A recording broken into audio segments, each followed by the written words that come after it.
Et ces hommes-là voient les villes de Babylone et Tyr comme des villes d'une beauté éternelle, dont la beauté est à suivre absolument. Lorsque la cérémonie avance, vous avez vu, je ne sais pas si vous avez fait attention, je vous l'ai montré, à un moment il abaisse une flamme et la pierre sacrificielle prend feu. Est-ce que vous avez entendu les cris? Donc un simulacre de sacrifice humain. Et à ce moment-là qu'on fait les 2000 hommes de pouvoir qui étaient dans l'arène, est-ce qu'ils ont fait bouh ou est-ce qu'ils ont applaudi? Ils ont applaudi. Dans la pensée qui est à la racine des sacrifices humains, l'idée c'est que les dieux sont en colère. L'idée c'est que les dieux ont soif, ils ont soif de sang d'hommes, et c'est la raison pour laquelle il y a des problèmes. C'est la raison pour laquelle dans l'Antiquité on va dire qu'il n'y a pas d'eau, qu'il n'y a pas de pluie. C'est la raison pour laquelle les récoltes sont mauvaises. Donc ce qui se passe c'est que lorsqu'on assouvit la colère des dieux et qu'on leur sacrifie un être humain, tout va repartir. On va avoir des récoltes, on va avoir de la pluie. Si on a une entreprise, l'entreprise va fonctionner, toutes ces choses-là. Donc, durant le milieu de l'été, à la Midsummer Hijinks, quand ce sacrifice humain-là est opéré, ce qui serait certainement plus un simulacre qu'un vrai sacrifice, quoi qu'ils font concrètement des sacrifices humains, mais dans des groupes plus restreints, quand ce simulacre-là est opéré, tous les problèmes de l'année s'en vont avec. Tous les problèmes s'en vont avec. Les dieux ont été assouvis, Lucifer est assouvi, il a eu le sang dont il avait besoin, et désormais on est libre. Donc la raison pour laquelle il y a ces applaudissements. Et c'est quand même assez perturbant de penser que les hommes qui dirigent ce monde, les hommes les plus puissants de cette terre qui sont réunis là-bas, ce à quoi ils applaudissent, c'est au sacrifice d'hommes. Ce qu'ils adorent et ce qu'ils louent, c'est un animal qui est une représentation de Lucifer. Et ce sont eux qui prennent les décisions sur terre présentement. Ce sont eux qui dirigent les plus grands pays et les plus grandes corporations.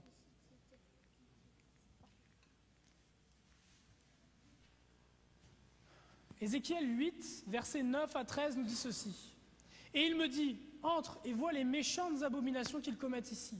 J'entrai et je regardais, et voici, il y avait toutes sortes de figures, de reptiles et de bêtes abominables, et toutes les idoles de la maison d'Israël peintes sur la muraille tout autour.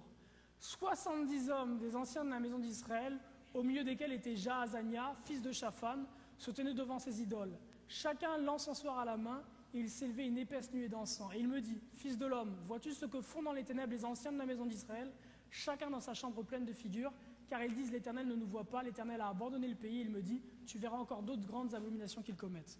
Donc ce n'est pas nouveau, déjà au temps d'Ézéchiel, la Bible nous dit que les hommes de pouvoir du temps d'Ézéchiel pratiquaient des rites lucifériens et sataniques.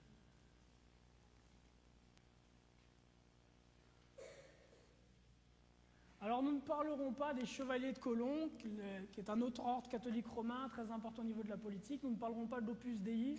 Nous ne parlons pas de la commission trilatérale, du CFR, du Bilderberg Group, du Club de Rome, des Nations Unies.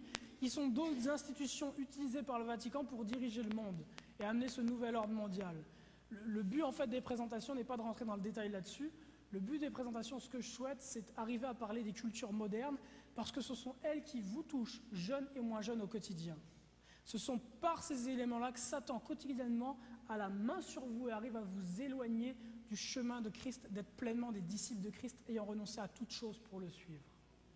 C'est par le biais des cultures modernes que Satan a réussi à faire en sorte que les goûts que vous avez sont abominables aux yeux de Dieu et que les goûts qui plaisent à Dieu vous sont abominables. Et c'est ça que je vais arriver à vous présenter, donc on ne rentrera pas dans le détail sur tous ces éléments-là.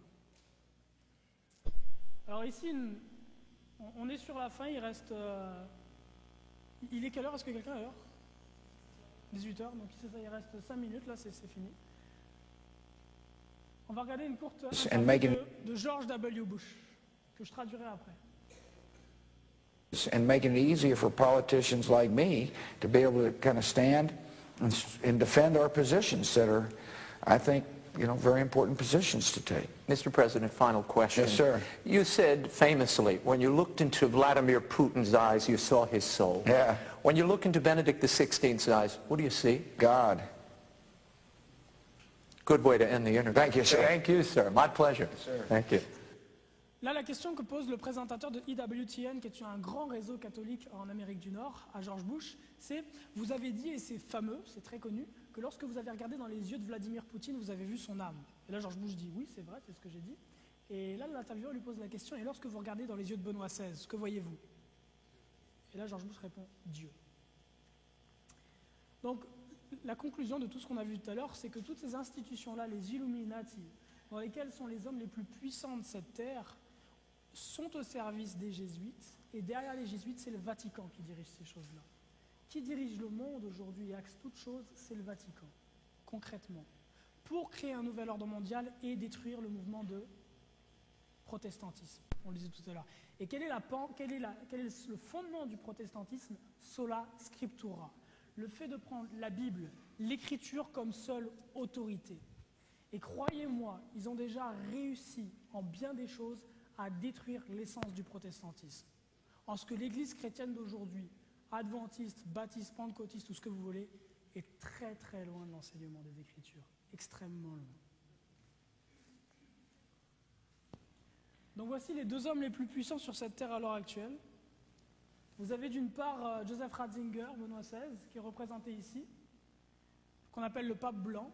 Et à côté de lui, vous avez un homme que vous n'avez certainement jamais vu, qu'on appelle le pape noir, Adolfo Nicolas, qui est le général des jésuites. C'est lui qui dirige non seulement les confréries Illuminati, mais c'est aussi lui qui dirige la franc-maçonnerie internationale.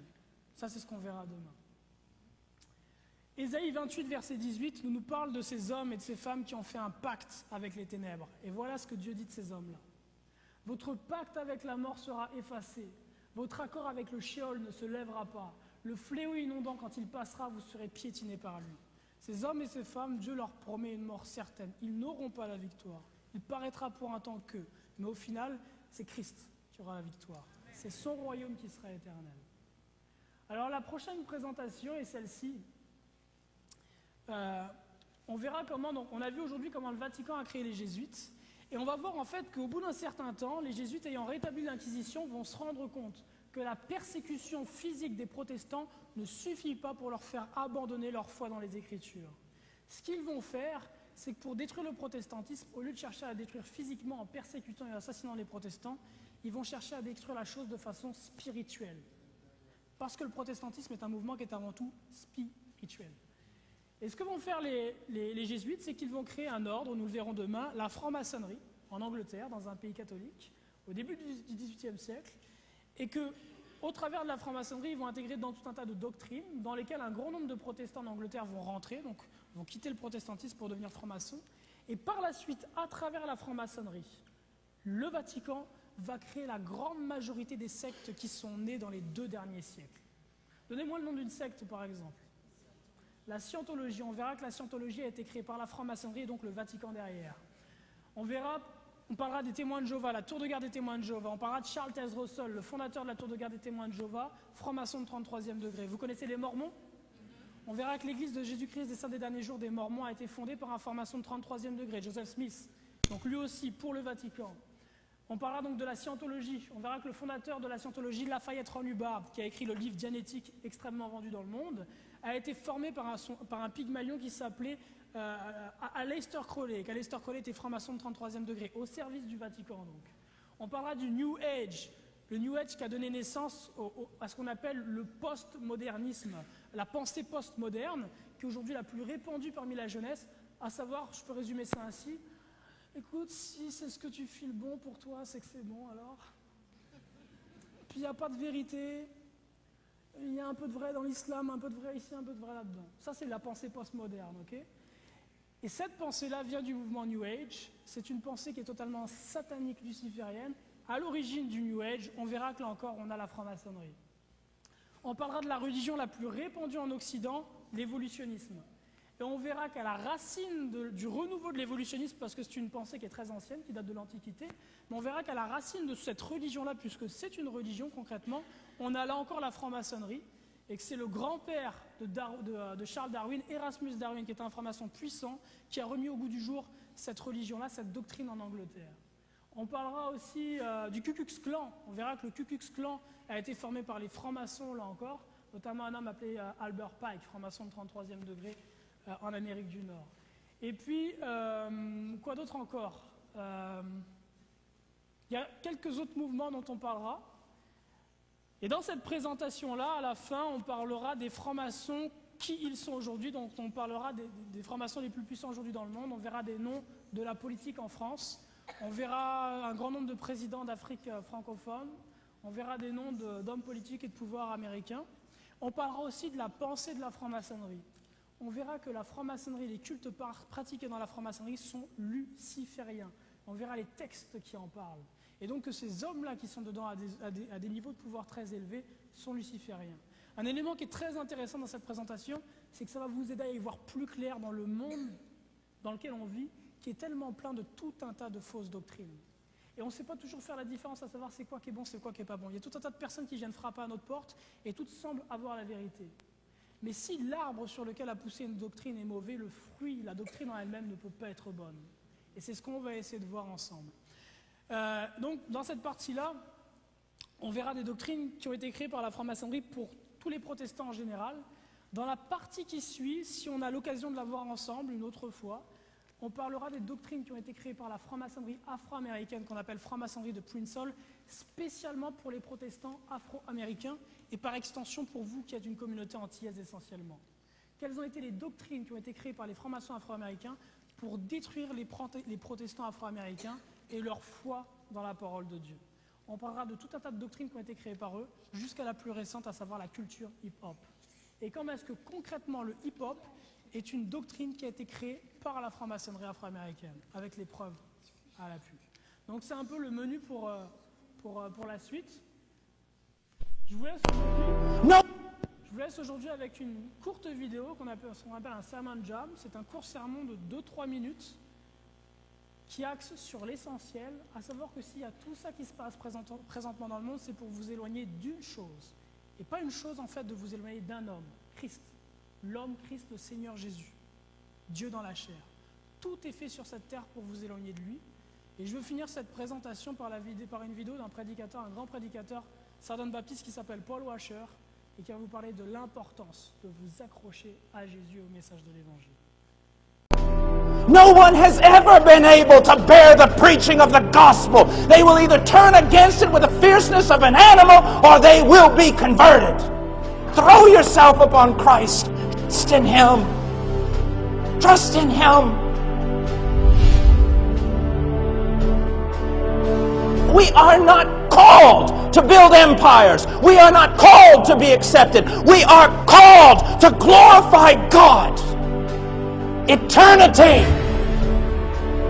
The day you stand in those granite halls before the Lord of glory and kings. The greatest men on earth are divided and split and called. Some cast into eternal hell and some invited into eternal glory. Live for eternity.